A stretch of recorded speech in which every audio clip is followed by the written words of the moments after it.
안녕하십니까. 건국대학교 경제학과 김원준 교수라고 합니다.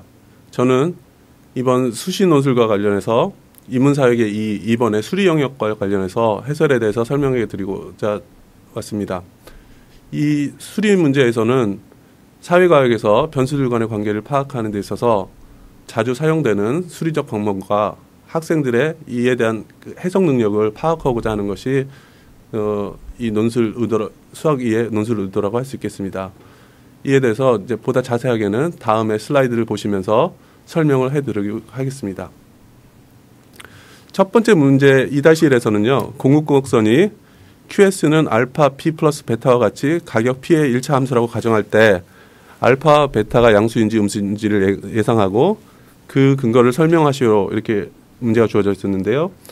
여기서는 보이진 않지만은 지문에서 수요곡선, 공급곡선에 대한 설명이 있었습니다. 그래서 그 공급곡선에서 알파는 가격 변화에 따른 공급량의 변화를 나타내는 기울기로서 공급 측면에서는 가격이 상승함에 따라 공급량을 증가시킬 것이므로 알파의 부호는 양수라는 것을 알 수 있겠습니다. 한편 베타는 이 공급곡선의 절편을 나타내는 것으로서 또는 양의 부호를 갖는 경우를 나눠 살펴보면요. 그 왼쪽에 있는 그림 1과 같습니다. 그런데 여기서 이제 공급량이라는 것은 음이 될 수가 없으므로 이 그림 1을 QS가 양의 값을 갖는 구역만으로 다시 그려보면은 그림 2와 같습니다. 첫 번째 이 베타가 양수일 경우는 검은 선으로 되어 있는데요. 그림에서 보듯이 가격이 0일 경우에도 공급량이 양이 됩니다. 이는 논리적으로 맞지 않습니다. 왜냐하면은 생산을 위해서는 어느 정도의 비용이 발생하기 때문에 그 비용을 보전할 수 있을 정도의 가격이 설정되어야만 판매를 하기 때문입니다. 또한 가격이 0일 때 공급량 양이 되는 것도 논리적으로 맞지 않습니다. 베타가 음수일 경우에는 그림 위에 이제 점선으로 표시되는데요. 빨간색으로. 가격이 일정 수준에 달하기 전에는 공급을 하지 않습니다. 다시 말하면 가격이 어느 정도 공급에 필요한 비용을 충당시킬 수 있는 수준까지는 상승해야 비로소 공급이 이루어졌음을 의미합니다. 따라서 베타의 부분은 음수가 되어야 타당할 것입니다. 문제 2-2에 대해서 설명을 드리겠습니다. 문제는 그림에서 주어진 A1, A2, A3를 바탕으로 위 문제 2-1에서 베타는 마이너스일 때 1차항의 개수 알파를 각각 최소 제곱과 최소 절대변동법을 이용하여 추정하고 추정 공급곡선을 구하시오라고 되어 있습니다. 문제 2-1에서는 공급곡선이 QS는 알파 곱하기 P 마이너스 베타였으니까 여기다가 베타 대신에 마이너스 1 값을 집어넣으면 되겠죠. 그래서 이 첫 번째 최소 제곱법을 적용하는 경우에는 이 각각의 점을 이용해서 최소 장수법 지문에 주어져 있었습니다. 이 주어진 대로 그 오차의 제곱함을 G 알파라고 이렇게 하면요. 아래와 같은 식으로 이런 식이 되겠죠.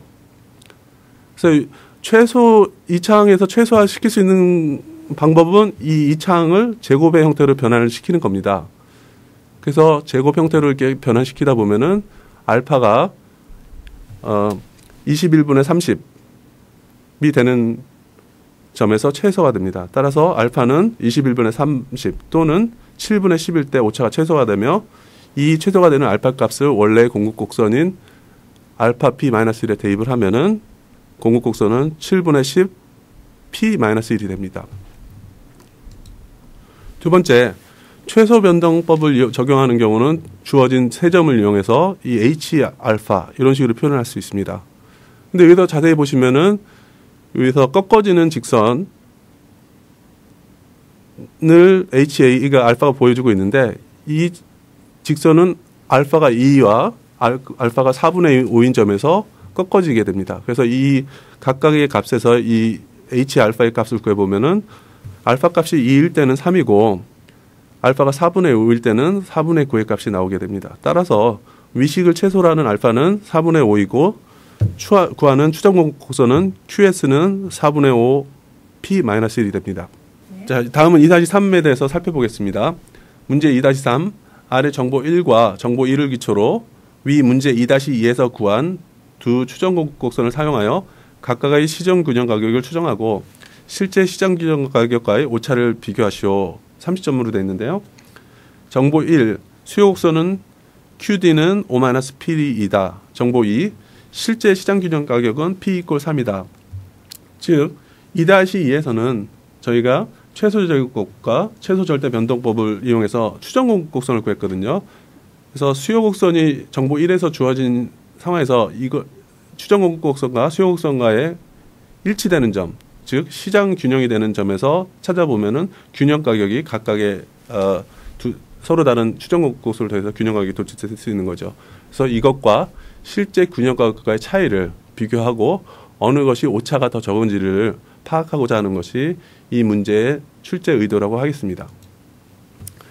그래서 첫 번째로 최소제곱법을 적용하는 경우는 문제 2-2에서 추정공급곡선이 QS는 7분의 10 P 1로 주어져 있고요. 정보에서 QD는 5-P로 주어져 있으므로 시장균형 가격은 수요와 공급이 일치하는 점, 즉 QS는 QD는 Q스타에서 결정이 되는 거죠.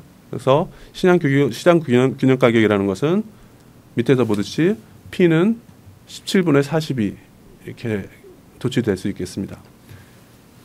그리고 이렇게 도출된 시장 균형 가격이 실제 시장 균형 가격 P3과의 차이라는 것은 이 둘 간의 거리, 즉 17분의 9가 되겠습니다. 두 번째, 최소 절대 변동법으로 추정한 시장 균형 가격이라는 것은 동일한 방식으로 했을 경우에 P는 3분의 8이 되겠습니다. 따라서 실제 균형 가격 P = 3과의 차이라는 것은 3분의 1이 되겠습니다. 그래서 두 가지 서로 다른 방식으로 추정된 공급곡선과 주어진 수요곡선을 이용했을 때 서로 다른 시장 균형 가격이 추정이 되겠죠. 그래서 이들 간의 거리를 비교를 해보면요. 최소 변동법을 이용해서 도출한 시장 균형 가격과 실제 균형 가격과의 차이는 17분의 9였고요. 절대 변동법을 이용해서 추정 시장 균형 가격과 실제 균형 가격과의 차이를 구해봤더니 3분의 1이 된 거죠.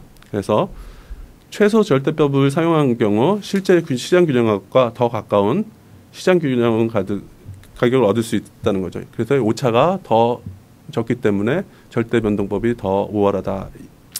마지막으로 문제 2-4번에 대해서 살펴보도록 하겠습니다. 위 문제 2-1에서 문제 2-3 이 사이에서는 공급함수를 1차 함수로 가정하였다. 그러나 일반적으로 공급곡선은 가격이 1차 함수가 아닐 수도 있다.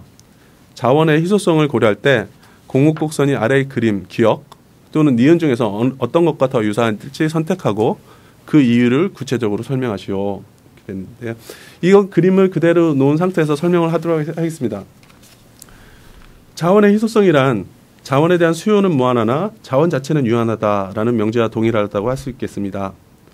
만약 자원의 희소성이 전제가 되지 않는다면 위 그림에서 니은의 그래프 형태로 가격과 공급량 관계를 설정할 수도 있겠습니다. 그림에서 니은 그래프는 단위 가격 변화에 대해서 공급량이 체증적으로 증가하고 있음을 보여주고 있습니다.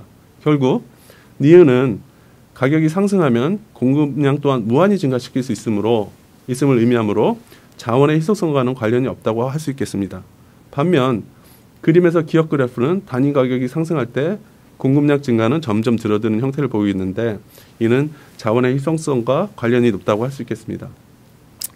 지금까지는 가격 변화에 따른 공급량 변화에 대해서 설명을 했었는데요. 보다 맞는 설명, 희소성에 기초한 맞는 설명이라고 하는 것은 공급량 변화에 따른 가격의 변화를 보는 게 더 맞겠습니다. 그래서 앞서 설명한 논지는 가격 변화에 따라 공급량이 어떻게 변하는지를 기초로 자원의 희소성과 관련적인 논의를 하였는데 이를 단위 생산량 변화에 따른 가격 변화로 살펴보면 논지를 더욱 명확해집니다. 공급을 위해서는 비용이 발생을 하는데 이는 자원을 이용함으로써 발생하는 비용입니다. 따라서 초기에 제품을 생산할 때에는 자원 이용에 대한 비용이 낮아서 단위 공급당 비용이 적게 듭니다. 그러나 생산을 지속함에 따라 자원을 더 이용하게 되고 자원의 희소성으로 인하여 단위 생산당 비용이 증가하게 됩니다. 결론적으로 총 공급량이 증가함에 따라 단위 생산당 비용이 증가하게 되고 이러한 증가한 비용을 보전하기 위해서 가격도 체증하게 됩니다. 따라서 그림에서 기억이 자원의 희소성을 고려한 공급곡선의 바람직한 형태라고 할 수 있겠습니다. 이상으로 수시 논술 인문사회계 2번 그리고 이번의 수학 문제에 대한 설명을 마치겠습니다. 감사합니다.